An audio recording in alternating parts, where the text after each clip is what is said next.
Now, recent polls have shown that I'm beating Hillary Clinton, and with all of her many problems and the tremendous mistakes that she's made, and she has made tremendous mistakes, we expect our lead to continue to grow and grow substantially.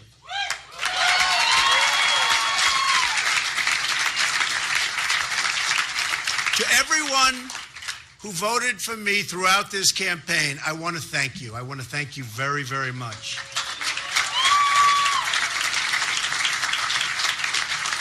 To those who voted for someone else in either party, I'll work hard to earn your support, and I will work very hard to earn that support.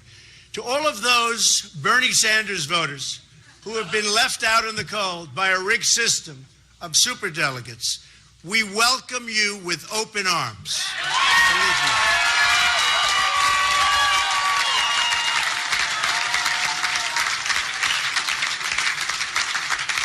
And by the way, the terrible trade deals that Bernie was so vehemently against, and he's right on that, will be taken care of far better than anyone ever thought possible. And that's what I do. We are going to have fantastic trade deals. We're going to start making money and bringing in jobs.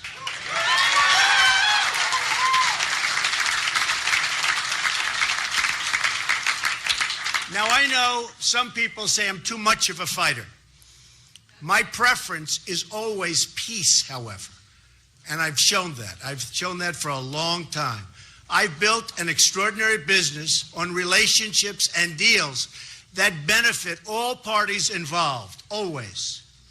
My goal is always, again, to bring people together. But if I'm forced to fight for something I really care about, I will never, ever back down, and our country will never, ever back down.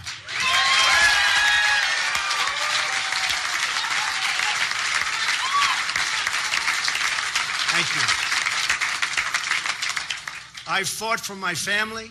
I fought for my business. I fought for my employees. And now I'm going to fight for you, the American people, like nobody has ever fought before. And I'm not a politician fighting. I'm me. You're going to see some real good things happen.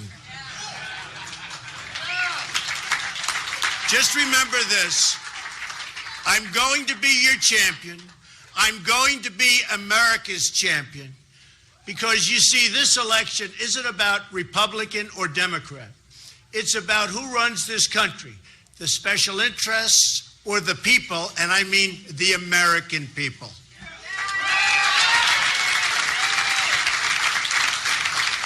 Every election year, politicians promise change. Obama promised change, and it didn't work out too well. And every year, they fail to deliver. Why would politicians want to change a system that's totally rigged in order to keep them in power? That's what they're doing, folks. Why would politicians want to change a system that's made them and their friends very, very wealthy? I beat a rigged system by winning with overwhelming support, the only way you could have done it. Landslides all over the country, with every demographic on track to win 37 primary caucus victories in a field that began with 17 very talented people. After years of disappointment, there's one thing we all have learned. We can't fix the rigged system by relying on and I mean this so strongly, on the very people who rigged it. And they rigged it. And do not ever think anything differently. We can't solve our problems by counting on the politicians who created our problems. The Clintons have turned the politics of personal enrichment into an art form for themselves.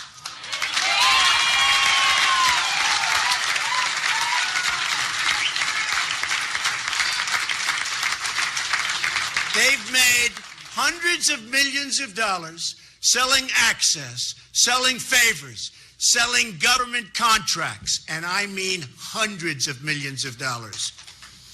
Secretary Clinton even did all of the work on a totally illegal private server. Something that how she's getting away with this, folks, nobody understands.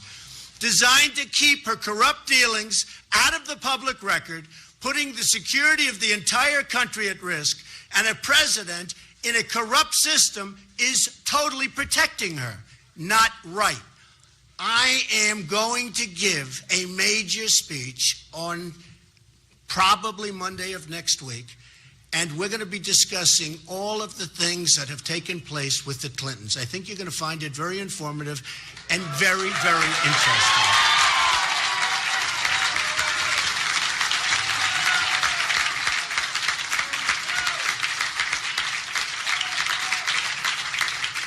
I wonder if the press will want to attend. Who knows?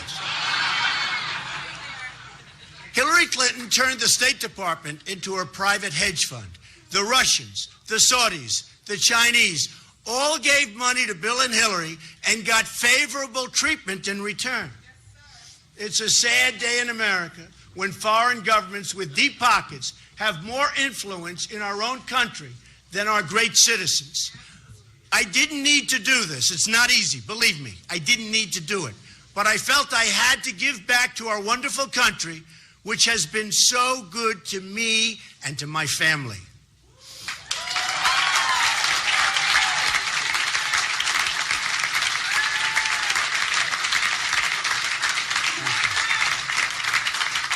I've traveled to many of our states and seen the suffering in people's eyes.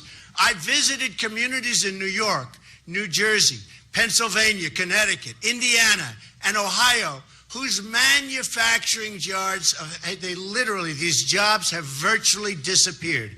An embarrassment to our country, and it's horrible.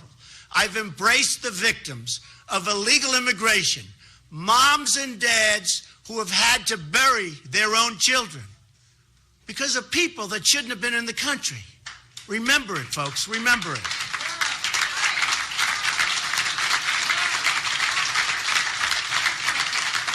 I visited the crumbling cities and the struggling schools. I've seen our dilapidated airports, highways, bridges, and I've compared them to other countries where we see facilities so far superior to ours, it's really not to be believed. Hard to imagine what's happened to our country. America is getting taken apart piece by piece, auctioned off, and just rapidly auctioned off to the highest bidder. We're broke. We're broke. We owe $19 trillion, going quickly to $21 trillion. Our infrastructure is a disaster. Our schools are failing. Crime is rising. People are scared. The last thing we need is Hillary Clinton in the White House or an extension of the Obama disaster.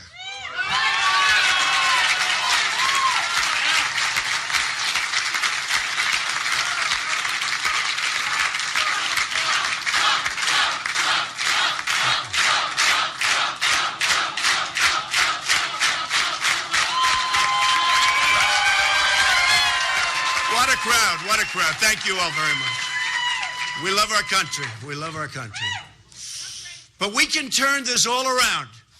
We're going to do it by putting America first.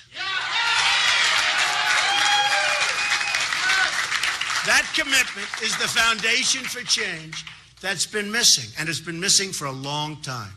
It's important to understand what America first means. It means on foreign policy, we will never enter into any conflict unless it makes us safer as a nation. It has to make us safer as a nation. This is the opposite of Hillary's foreign policy, which invaded Libya, destabilized Iraq, unleashed ISIS, and threw Syria into chaos and created the mass migration, which is wreaking havoc all over the world. And while putting Iran on the path to nuclear weapons and making them a dominant power in the Middle East. And they are dominant, and we have made them that way, folks. We have made them that way. Better hope I'm president.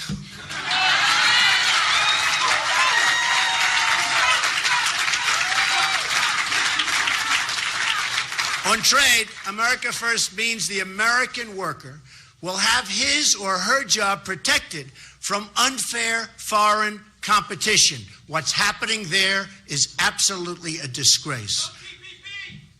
No PPP. You're right about that. So, and you mean no PP. We are going, and remember this, we are only going to have great trade deals, okay? We are only going to have that. We're not going to approve, as somebody just said, the Trans-Pacific Partnership, which is a disaster for our country. Almost as bad as NAFTA, signed by Bill Clinton, which has just stripped our country of our factories and our manufacturing and moved them to other places, in particular Mexico. If it's not a great deal for our country, we will not sign it. It's got to be great for our country, for our community, for everybody in here, because believe me, we are all suffering, and we're suffering big league, and it's getting worse. On energy policy, America First means opening up America's great potential to bring wealth and prosperity to our own workers, including our wonderful and hardworking miners who have been absolutely, totally mistreated by this administration.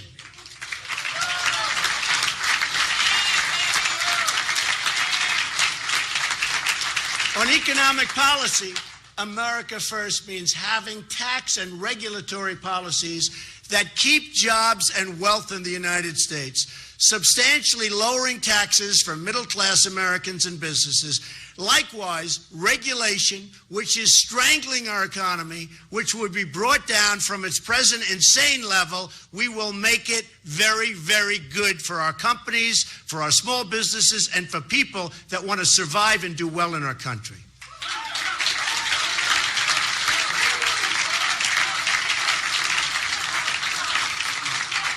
On immigration policy, America First means protecting the jobs, wages, and security of American workers. Whether first or 10th generation, no matter who you are, we're going to protect your job. Because let me tell you, our jobs are being stripped from our country like we're babies.